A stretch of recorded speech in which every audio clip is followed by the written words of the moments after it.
ఓం గురుభ్యో నమః. శ్రీ షణ్ముఖాయ నమః.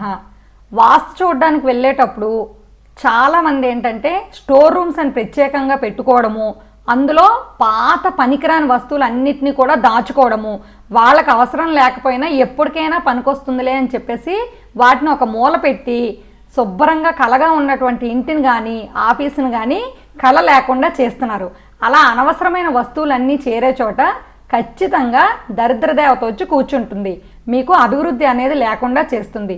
ఎప్పటికప్పుడు మీకు పనికిరావు అనుకునేటటువంటి వస్తువులని వేరే వాళ్ళకి ఇవ్వడం వల్ల ఖచ్చితంగా వాళ్ళకి అవి పనికొస్తే వాడుకుంటారు. దానివల్ల వాళ్ళకి సంతోషం వస్తుంది, మిమ్మల్ని ఆశీర్వదిస్తారు. దానివల్ల మీకు అన్ని రకాలుగా లక్ష్మీదేవి అనేది వృద్ధి చెందుతుంది, అష్టైశ్వర్యాలు వృద్ధి చెందుతాయి. మర్చిపోకుండా పాత వస్తువుల్ని ఎప్పటికప్పుడు తీసేసి బయటికి పంపించండి.